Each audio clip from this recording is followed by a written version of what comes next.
Now, UK is all set to get its first ever Indian origin Prime Minister. Rishi Sunak, who earlier served as the country's finance minister, will now lead UK as its premier. Sunak promised to bring stability and unity to the United Kingdom after winning the race for the country's top job. In a few hours from now, outgoing Prime Minister Liz Truss will hold her final cabinet meeting and will head to Buckingham Palace for an audience with the King. Soon after, Sunak will meet King Charles and give his maiden speech as UK's Prime Minister from outside 10 Downing.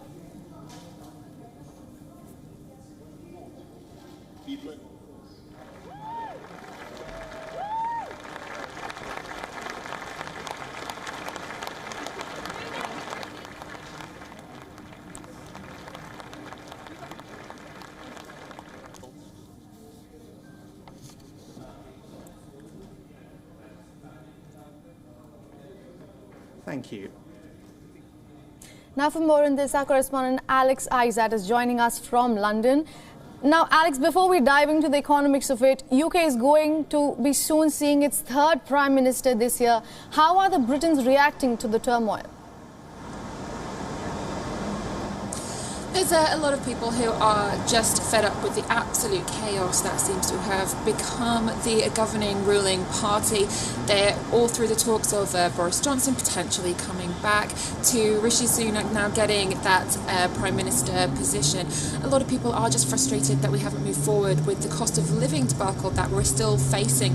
The price of goods is still going up and people do want answers. So now we have a stable Prime Minister in the form of Rishi Sunak. I think a lot of people are a little bit relieved, but they're also still waiting to hear some of those answers. What are the policies? How are we going to get ourselves out of this huge debt that we're in?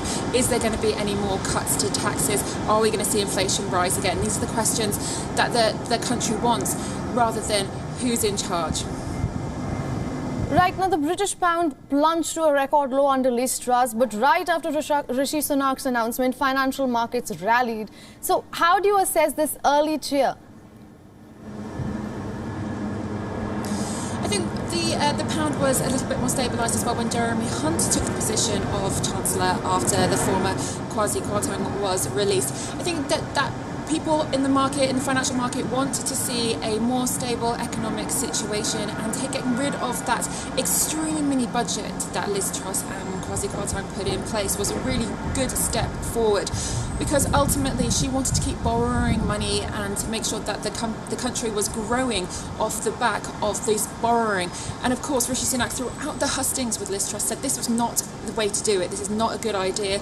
Don't be pushing that forward. However, she went ahead with it. The markets were spooked, and then we suddenly got into this situation where the pound was low, inflation was high, and the Bank of England had to step in. So we heard from Rishi Sunak back then, actually it was only a couple of weeks ago, although it seems much longer, that he didn't want this situation. So therefore the markets were already aware that he doesn't want to be pushing all of this borrowing, and he is more of a stable finance minister. He was the Chancellor, he was there throughout COVID, he helped with the furlough scheme. So all of these things, that all the stability will be coming from him moving forward.